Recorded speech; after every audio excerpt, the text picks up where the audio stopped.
जय गुरुदेव। जौनपुर के श्री गणपतराय मुख्तार से स्वामी जी महाराज ने कहा।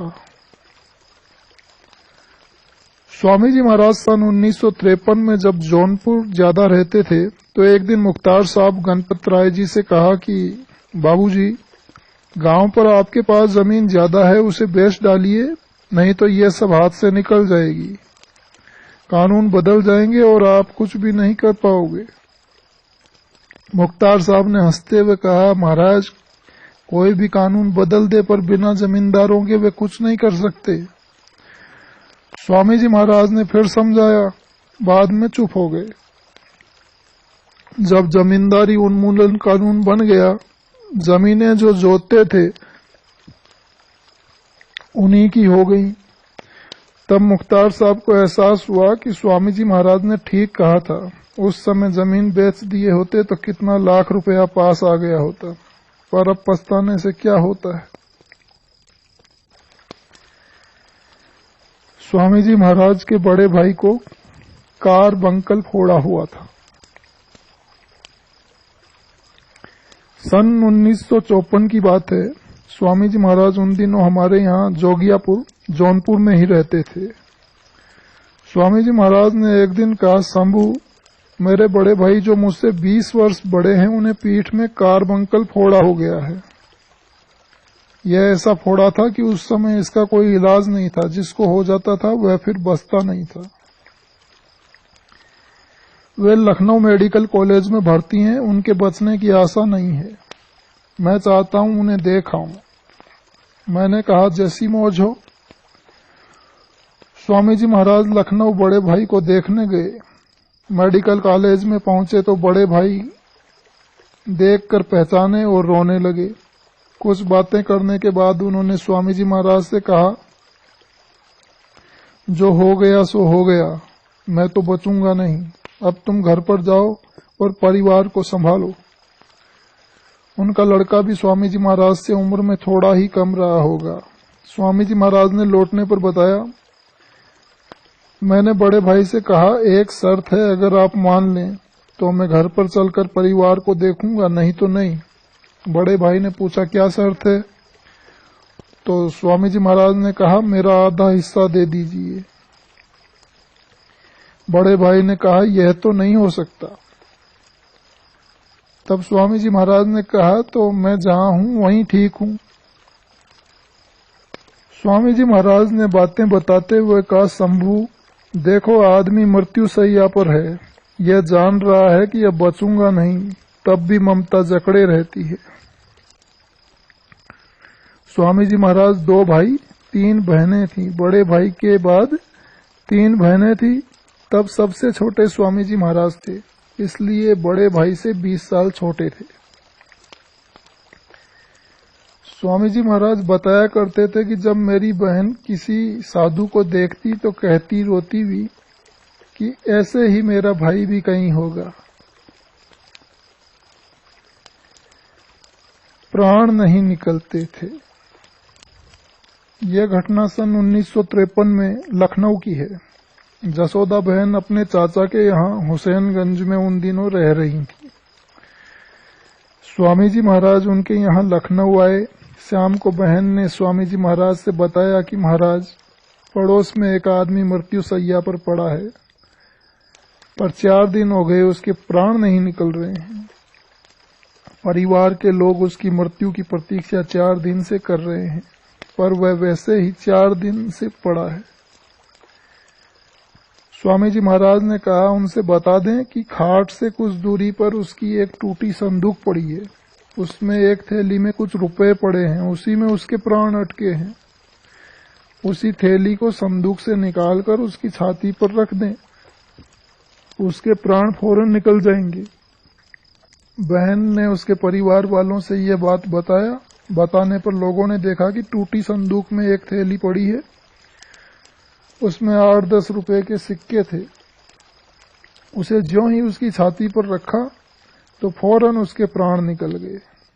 जब थैली खोला गया तो उसमें से एक सांप का बच्चा निकला, वह उसी योनि में चला गया। यह जीव कहां कहां कैसे कैसे अटका है, यह संत जन सब देखते हैं और जानते रहते हैं, हम लोगों को क्या मालूम। सत्संग अब चौका घाट गया। बनारस में सत्संग में ज्यादा लोग आने लगे थे। उसी बीच भाई नानक जी के छोटे साडू, जो चौका घाट में प्रांतीय आबकारी गोदाम पर इंस्पेक्टर थे, वे भी सत्संग में आने लगे थे। वे बड़े ही प्रेमी थे। उनका नाम विश्वनाथ लाल श्रीवास्तव था। जब सत्संग में नानक जी के बैठक में जगह कम पड़ने लगी तो स्वामी जी महाराज ने सत्संग का स्थान चौका घाट कर दिया। वहां बहुत बड़ा मैदान था, चाहे जितने लोग आ जाएं। फिर श्री विश्वनाथ लाल जी बड़ी भक्ति वाले आदमी तथा बड़े प्रेमी थे। उनकी पत्नी श्रीमती तारा देवी भी बहुत प्रेमी थी। सत्संग का स्थान तो बदला ही, स्वामी जी महाराज उनके प्रेम को देखकर वहीं रहने भी लगे। वे दोनों लोग पति पत्नी स्वामी जी महाराज की सेवा में बड़े मनोयोग से लगे रहते थे। आजमगढ़ में सत्संग शुरू होने के पहले का हाल। 7 जुलाई सन 1955 को मैं नौकरी करने आजमगढ़ गया तो चौक पर स्थित अन्नपूर्णा होटल में एक कमरा लेकर रहने लगा। 8 जुलाई से वेस्ली इंटर कॉलेज, जो क्रिश्चियन कॉलेज था, में पढ़ाई का काम करने लगा, पढ़ाने का। गुरु महाराज की बहुत याद आती। सोचता यहाँ पर तो कभी स्वामी जी महाराज का दर्शन ही नहीं मिलेगा, क्या करूं। स्वामी जी महाराज ने उनको पत्र लिखता रहा कि महाराज, यहाँ तो न दर्शन है न सत्संग है, मन बिल्कुल नहीं लग रहा। तो पहले तो 1-2 पत्र के उत्तर में स्वामी जी महाराज ने सांत्वना दिया, पर उससे सांत्वना नहीं हुई। तब स्वामी जी महाराज ने एक पत्र लिखा। पत्र नंबर 57, दिनांक 25/7/1955। दुख मत करो, कभी न कभी समीप अवश्य किए जाओगे। चिंता मत करो, दूर किसी कारण से किए गए हो। मौज परखते रहो, मालिक की राजी में रहना सीखो। तब सोचने लगा कि आपकी मौज से भेजा गया हूं तो ठीक है, जैसे भी रखें। वहां राधा स्वामी वालों का सत्संग ढूंढने लगा तो कोट मोहल्ले में श्रीनाथ प्रसाद सत्संगी, जो सिबली कॉलेज में पढ़ाते थे, के घर पर मिला। 1-2 बार वहां गया, फिर मन न लगा तो जाना छोड़ दिया। होटल में जो धोबी कपड़ा धुलने के लिए कपड़ा लेने आता था, उससे मकान किराए पर लेने के लिए पूछा तो उसने बताया कि खत्री टोला में श्री त्रिलोकीनाथ अग्रवाल रहते हैं, उनका मकान है, उनसे मिलिए। उनसे मिला तो सब्जी मंडी के तिराहे पर कोने वाला मकान मिला। तब उसी में रहने लगा। तब अक्सर मकान मालिक के पास जाना हो तो स्वामी जी महाराज के बारे में चर्चा हो। वहां उनके पास उनके मित्र श्री भगवान दास अग्रवाल भी रहे। उन लोगों को स्वामी जी महाराज की बातें अजीब अजीब लगे और उन्हें उन बातों को सुनने में बड़ा आनंद आए। त्रिलोकीनाथ अग्रवाल की पत्नी भी पर्दे की ओट में बैठकर सत्संग सुनती। अग्रवाल लोग स्वामी जी महाराज का सत्संग सुनने आए। अक्टूबर सन 1955 में दशहरे के दिन मेरे घर पर स्वामी जी महाराज का सत्संग रखा गया। उसमें उस समय के जितने सत्संगी थे, बनारस और जौनपुर के, सब बुलाए गए थे। स्त्री पुरुष जितने आ सकते थे सब आए थे। मैंने त्रिलोकीनाथ अग्रवाल को बताया कि आप लोग दशहरे के सत्संग में जरूर आएं और स्वामी जी महाराज का दर्शन और सत्संग करें। वे आने को राजी हो गए, पर सत्संग का महत्व वे अभी क्या जानते। सोचा कि त्योहार पर घर पर रहना चाहिए, अतः कल चला जाएगा। इसलिए वे लोग दशहरे के दूसरे दिन सवेरे श्री त्रिलोकीनाथ अग्रवाल और भगवान दास अग्रवाल आए। पर स्वामी जी महाराज की मौज दशहरे के दिन ही सत्संग के बाद रात में ही बनारस जाने की हो गई और वे दशहरे के दिन ही खाना खाने के बाद 12 बजे रात में ट्रेन से बनारस चले गए। अग्रवाल लोगों को धक्का लगा। जब उन्हें पता चला कि स्वामी जी महाराज रात में ही बनारस चले गए तो उन लोगों को बड़ा धक्का लगा कि हम लोग आए पर दर्शन नहीं मिला। मैंने उन्हें बताया कि स्वामी जी महाराज बनारस में चौका घाट के आबकारी गोदाम के इंस्पेक्टर साहब के यहाँ हैं, आप लोग वहीं बनारस चले जाइए और दर्शन मिल जाएगा, शाम को सत्संग भी मिल जाएगा। श्री त्रिलोकीनाथ अग्रवाल को दमा की बीमारी थी, जिसकी दवा वे बाबतपुर वाराणसी के किसी वैद्य की करते थे। उन्हें वहां जाना ही था। सोचे चलो वहां से दवा लेकर बनारस होकर आजमगढ़ चले आएंगे। वे लोग अपना खाना लेकर आए ही थे, वहीं खाना खाया और फिर चले गए। वे लोग जब चौका घाट पहुंचे तो सत्संग हो रहा था। ये लोग भी सत्संग सुनने लगे तो वे आपस में कहने लगे कि ये तो वही बातें बता रहे हैं जो मास्टर साहब वहां बताते थे। आजमगढ़ में भी सत्संग करने की प्रार्थना की। सत्संग सुनकर उन लोगों को कुछ सही लगा। वे लोग सत्संग के बाद स्वामी जी महाराज से मिले और अपना परिचय देकर प्रार्थना की कि महाराज आजमगढ़ आकर वहां भी सत्संग करने की कृपा करें। स्वामी जी महाराज ने कहा वहां शंभू है, उससे कहिएगा हम आजमगढ़ आएंगे। आजमगढ़ में सत्संग आरंभ हुआ। तब स्वामी जी महाराज 7 दिसंबर 1955 को प्रथम बार आजमगढ़ आए। सत्संग का इंतजाम श्री त्रिलोकीनाथ अग्रवाल जी ने मारवाड़ी धर्मशाला में रखा। स्वामी जी महाराज को उन्होंने अपने घर पर रखा था। प्रचार भी ठीक से कराए थे। शाम को मारवाड़ी धर्मशाला में 50-60 लोग सत्संग में आए। उन लोगों को सत्संग बड़ा ही अच्छा लगा। सवेरे श्री त्रिलोकीनाथ अग्रवाल के घर पर बहुत से स्त्री पुरुष स्वामी जी महाराज के दर्शन तथा अपनी मनोकामना कहने के लिए आए। सबसे स्वामी जी महाराज यही कहते, शाम को सत्संग में आइए, सभी मनोकामनाएं पूरी होंगी। उसी समय भाई राम समुद्र जी, भाई सूरज प्रसाद, शारदा तथा मुन्नी भाई सोनार और इनकी कीर्तन मंडली के लोग सभी संपर्क में आए। कई लोगों ने नामदान भी लिया। सत्संग 3 दिन चला। 7, 8, 9 दिसंबर 1955 को हुआ। लोगों को सत्संग के प्रति बहुत जिज्ञासा बढ़ी। स्वामी जी महाराज को वार्षिक भंडारा में मथुरा भी जाना था। उन्होंने अग्रवाल जी से भी मथुरा वार्षिक भंडारे में मथुरा भी आने को कहा। फिर 10 दिसंबर को सवेरे स्वामी जी महाराज आजमगढ़ से चले गए। सत्संग फिर तो लगातार होने लगा। फरवरी सन 1956 से तो आजमगढ़ में लगातार महीनों महीनों सत्संग होने लगा। पहले तो मारवाड़ी धर्मशाला में सत्संग होता था, फिर सदर अस्पताल के डॉक्टर शाही सत्संग में आ गए तो उनकी प्रार्थना पर स्वामी जी महाराज उनके यहाँ रहने भी लगे और उनके घर के आंगन में सत्संग होने लगा। सत्संग के दिनों में अपनी रहनी।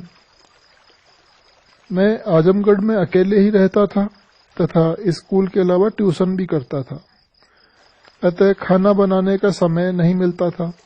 चना भिगोकर रखता था और वही खाकर, भेली खाकर, पानी पीकर स्वामी जी महाराज के पास चला जाता था।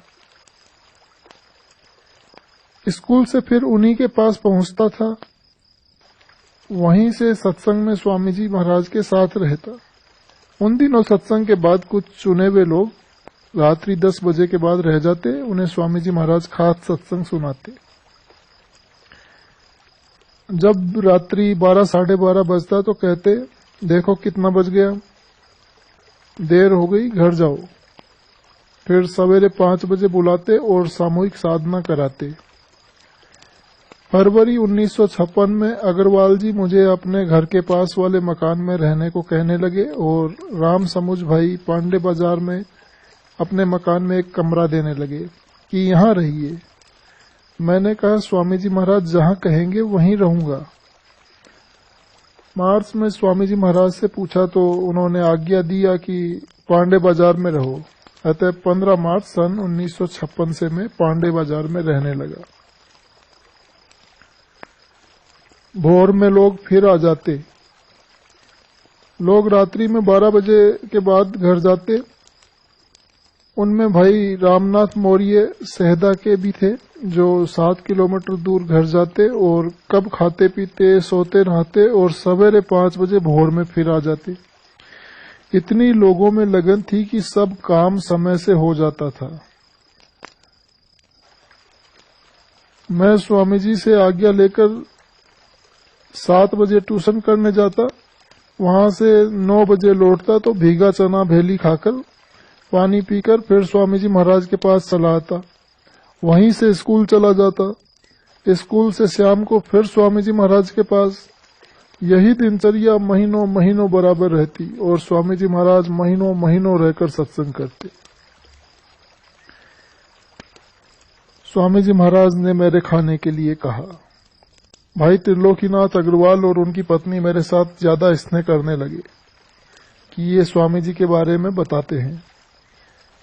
एक दिन शाम को कॉलेज से जब सीधे स्वामी जी महाराज के पास आया अग्रवाल जी के घर पर, तो समयांतर से स्वामी जी महाराज ने अग्रवाल जी से कहा कि तुम नहीं समझते हो कि शंभू यहीं रहता है तो क्या खाता होगा। मुझे ये सुनकर बड़ी लज्जा लगी कि स्वामी जी महाराज ने मेरे खाने के लिए कहा। उस दिन से स्कूल से शाम को आने के बाद वे मुझे पराठा रस्सा खाने को देने लगे। सत्संग का विस्तार। सत्संग आजमगढ़ में जब खूब जम गया तो अग्रवाल जी के रिश्तेदार लोग भी स्वामी जी महाराज को अपने यहाँ लाने को कहने लगे। त्रिलोकीनाथ अग्रवाल पढ़े लिखे तो ज्यादा नहीं थे पर जीवन में कढ़े हुए व्यक्ति थे। उनका समाज पर इतना असर था कि कहा करते थे कि कोई काम जाकर किया तो क्या किया। वे अपने नौकर से पत्र भेजते थे और सब काम हो जाता था। शहर में चलते तो उनके हाथ में छाता तथा चाबियों की एक झोली सदा साथ में रहती।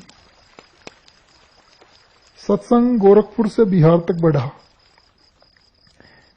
उन्होंने अपनी रिश्तेदारियों में गोरखपुर फिर बिहार के मुजफ्फरपुर तक सत्संग को बढ़ाया। वे बड़े कल्पनाशील तथा अच्छे व्यवस्थापक भी थे। उन्हीं की सोच थी कि सत्संगियों की एक ड्रेस होनी चाहिए। वे कहते थे कि 30 परिवार के लोग मिलकर एक संगठन बनाएं जिसमें 30 दिन में केवल एक दिन एक परिवार सबका खाना बनाए और खिलाए। शेष दिन वे दूसरों के यहाँ खाएं।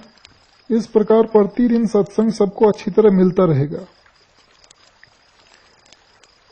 भाई नरसिंह दास काबरा ने राजस्थान में सत्संग बढ़ाया। इसी प्रकार आजमगढ़ के रहने वाले भाई नरसिंह दास काबरा ने भी सत्संग को बढ़ाने में बड़ा योगदान दिया।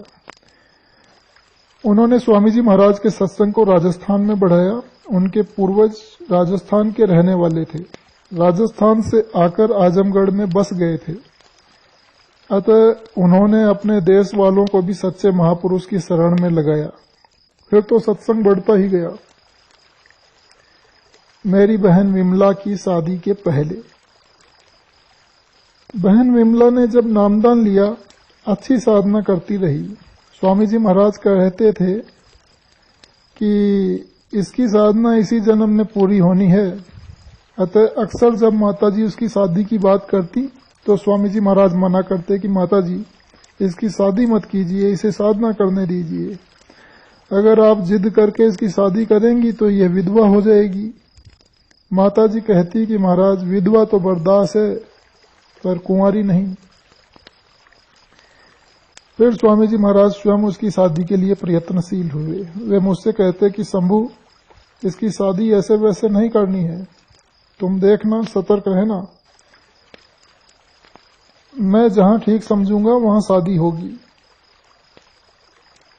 सन 1955 की जून जुलाई में स्वामी जी महाराज की मौत से विमला की शादी वहीं अर्दली बाजार में सत्संगी लड़के से हुई।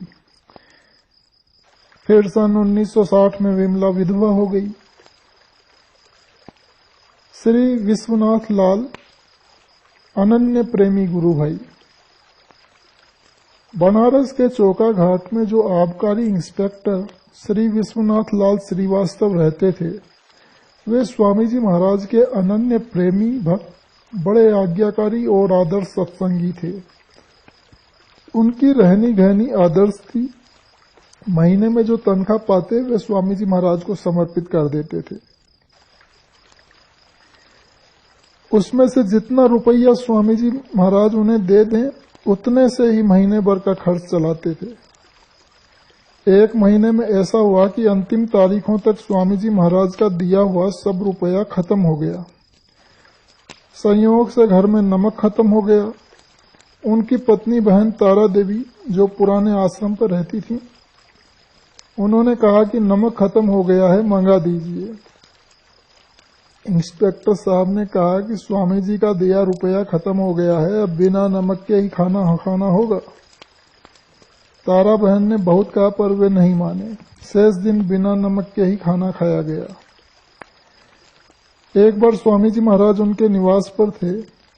स्वामी जी महाराज की मौज देखकर इंस्पेक्टर साहब ने अपनी हार्दिक इच्छा प्रकट की कि महाराज, मेरी ऐसी इच्छा है कि मैं जब मरूं तो मेरा सिर आपकी गोद में हो।